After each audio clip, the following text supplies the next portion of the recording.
Hi friends, ಎಲ್ಲರಿಗೂ ನಮಸ್ಕಾರ. ಪವಿತ್ರ ಕಿಚನ್ಗೆ ಸ್ವಾಗತ. ಎಲ್ಲರೂ ತುಂಬ ಜನ ಬೆಳಗಿನ ಬ್ರೇಕ್ಫಾಸ್ಟ್ ಬಗ್ಗೆ ಯೋಚನೆ ಮಾಡ್ತಾ ಇರ್ತೀರಿ. ತಿಂಡಿನ ಏನು ಮಾಡೋದು ಅಂತ ಕೇವಲ 10 ನಿಮಿಷಗಳಲ್ಲಿ ಮಾಡುವಂಥ ಕಡಲೆಪುರಿ ಚಿತ್ರಾನ್ನ ತೋರಿಸ್ತಾ ಇದ್ದೀನಿ. ಅಂದರೆ ಮಂಡಕ್ಕಿ ಒಗ್ಗರಣೆ. ಇದನ್ನು ಹೇಗೆ ಮಾಡೋದಕ್ಕೆ ಬೇಕಾಗುವಂಥ ಇಂಗ್ರೀಡಿಯೆಂಟ್ಸ್ ನೋಡೋಣ ಬನ್ನಿ. ಮೊದಲಿಗೆ 4 ಟೇಬಲ್ ಸ್ಪೂನ್ ಎಣ್ಣೆನ ತಗೊಳ್ಳಿ. ಇಲ್ಲಿ ತೋರಿಸ್ತಾ ಇದ್ದೀನಿ ನೋಡಿ. ಮತ್ತು ಒಂದು ಟೀ ಸ್ಪೂನ್ ಖಾರ, ಹಸಿಮೆಣಸಿನ್ಕಾಯಿ, ಕರಿಬೇವು, ಜೀರಿಗೆ ಮತ್ತು ಸಾಸಿವೆ, ಕೊತ್ತಂಬರಿ ಸೊಪ್ಪು, 1-2 ಈರುಳ್ಳಿ, 1 ಟೊಮ್ಯಾಟೊ, ಇದು ಹುರಿಗಡಲೆನ ಪುಡಿ ಮಾಡಿ ಇಟ್ಕೊಂಡಿದ್ದೀನಿ, ಮತ್ತು ಶೇಂಗಾ, ಮಂಡಕ್ಕಿಯನ್ನು ನೀರಲ್ಲಿ ನೆನೆ ಹಾಕಿ ಸೈಡಲ್ಲಿ ಎತ್ತಿಟ್ಕೊಂಡಿದ್ದೀನಿ. ಸಪ್ಪೆ ಕಡಲೆಪುರಿ ತೊಗೊಳ್ಬೇಕು. ಯಾವುದೇ ಮಾಮೂಲಿ ಅಂಗಡಿಯಲ್ಲಿ ಸಿಗುತ್ತೆ. ಇವಾಗ ಸ್ಟೋವ್ ಮೇಲೆ ಒಂದು ಬಾಣಲೆಯನ್ನು ಇಟ್ಕೊಂಡು ಅದಕ್ಕೆ 3-4 ಟೇಬಲ್ ಸ್ಪೂನ್ನ ಎಣ್ಣೆ ಹಾಕಿಕೊಳ್ಳಿ.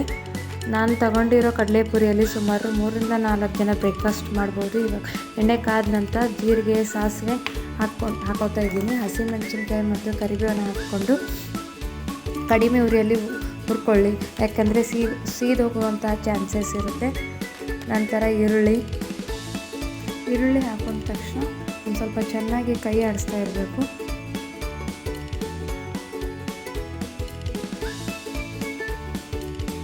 ಇಲ್ಲಿ ಟೊಮೆಟೊ ಹಾಕಿರೋ ವಿಡಿಯೋನ ಸ್ಕಿಪ್ ಆಗಿದೆ. Tomato full optional. ನಿಮಗೆ ಹಾಕಿದರೆ ಇಷ್ಟ ಇದ್ದರೆ ಹಾಕ್ಕೊಳ್ಳಿ, ಇಲ್ಲ ಅಂದರೆ ಇಲ್ಲ.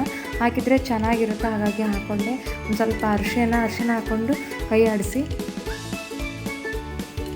ಚೆನ್ನಾಗಿ ಹುರಿಸ್ಕೊಂಡು ನಂತರ 1 ಟೇಬಲ್ ಸ್ಪೂನ್ ಅಚ್ಕಾರದ ಪುಡಿ. ಇದೊಂಥರ ಚೆನ್ನಾಗಿ ಗೊಜ್ಜು ಥರ ಆಗುತ್ತೆ ನೋಡಿ. ರುಚಿಗೆ ತಕ್ಕಷ್ಟು ಉಪ್ಪು. ನಾನು ಸಪ್ಪೆ ಕಡಲೆಪುರಿ ತೊಗೊಂಡಿರೋದಕ್ಕೆ ಒಂದು ಸ್ವಲ್ಪ ಉಪ್ಪು ಜಾಸ್ತಿನೇ ಹಾಕೋತಾ ಇದ್ದೀನಿ. ಉಪ್ಪು ಕಡಲೆಪುರಿನೂ ಸಿಗುತ್ತೆ, ಅದು ತೊಗೊಂಡ್ರೆ ನೋಡ್ಕೊಂಡು ಉಪ್ಪು ಹಾಕ್ಕೊಳ್ಳಿ, ಇಲ್ಲ ಅಂತಂದರೆ ಉಪ್ಪು ಹಾಕೋ ಚಾನ್ಸಸ್ ಇರುತ್ತೆ. ಇವಾಗ ಕಡಲೆಪುರಿನ ಮಿಕ್ಸ್ ಮಾಡ್ಕೋತಾ ಇದ್ದೀನಿ. ಈ ಕಡಲೆಪುರಿನ ಹಾಕುವಾಗ ಗ್ಯಾಸ್ ಮೀಡಿಯಮ್ ಫ್ಲೇಮಲ್ಲೇ ಇರಬೇಕು, ಇಲ್ಲ ಅಂತಂದರೆ ಕೆಳಗಡೆ ಸೀದೋಗುವಂಥ ಚಾನ್ಸಸ್ ಇರುತ್ತೆ. ಇವಾಗ ಹುರಿಗಡಲೆನ ಹಾಕ್ತಾಯಿದ್ದೀನಿ. ಹುರಿಗಡಲೆ ಹಾಕ್ಕೊಂಡು ಚೆನ್ನಾಗಿ ಮಿಕ್ಸ್ ಮಾಡ್ಕೊಳ್ಳಿ.